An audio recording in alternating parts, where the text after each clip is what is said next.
Hello friends, ഈ video ഒന്ന് കണ്ടു നോക്കിയേ. നമ്മുടെ തൃശ്ശൂര് ഇരിങ്ങാലക്കുടയില് രാത്രി 1 മണിക്ക് കള്ളന്മാരെ പോലെ പതുങ്ങി വരുന്ന ആരാന്ന് കണ്ടോ? ഇത് പട്ടികളാണോ? അല്ലട്ടോ, പട്ടികളല്ല. കണ്ടോ, ദൂരെ നോക്കി കഴിഞ്ഞാൽ 2 പേരെയും കൂടി കാണാം. മൊത്തം 3 പേര്. അവരുടെ മുഖം ഒന്ന് നോക്കിയേ, മുഖം കൂർത്തിരിക്കുന്നുണ്ടോ? ഇത് കുറുക്കന്മാരാണ്, പട്ടികളല്ല. ഇവര് രാത്രി കള്ളന്മാരെ പോലെ വന്ന് ചെരുപ്പ് കടിച്ചിട്ട് പോകുന്നതാണ് ഈ കാണുന്നത്. കണ്ടില്ലേ? ഒരുത്തം വന്ന് ചെരുപ്പ് കടിച്ചെടുത്തിട്ട് പോകുന്നത് കണ്ടോ? ഇപ്പൊ നമ്മുടെ കേരളത്തിലെ കാട്ടാനകളും പുലികളും മറ്റു വന്യജീവികളും ഒക്കെ നമ്മൾ മനുഷ്യന്മാർ താമസിക്കുന്ന സ്ഥലങ്ങളിൽ വരുന്നത് സർവ്വസാധാരണമായി മാറിക്കഴിഞ്ഞു അല്ലെ? നമ്മള് സോഷ്യൽ മീഡിയയിലും ന്യൂസിലും എല്ലാം നമ്മൾ ഇത് തന്നെയാണ് കാണുന്നത്. കാട്ടാന വന്ന് ആൾക്കാരെ ചവിട്ടിക്കൊല്ലുന്നു, അല്ലെങ്കിൽ കാട്ടുപന്നികൾ വന്ന് കൃഷി നശിപ്പിക്കുന്നു, പുലി പിടിക്കുന്നു അല്ലെ?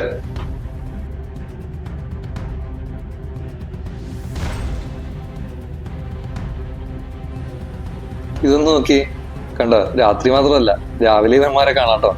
ഇവന്മാരിതേ അവിടെ ഒരു മതിലിൽ കയറി നിൽക്കുന്നതുണ്ടോ?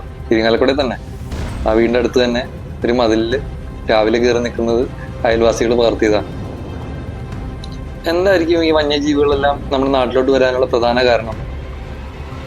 നിങ്ങളുടെ അഭിപ്രായങ്ങൾ എന്തായാലും അത് കമന്റ് ബോക്സിൽ ഇടാൻ മറക്കരുത്. നിങ്ങൾക്ക് ഈ വീഡിയോ ഇഷ്ടപ്പെട്ടെങ്കിൽ please like, share and subscribe.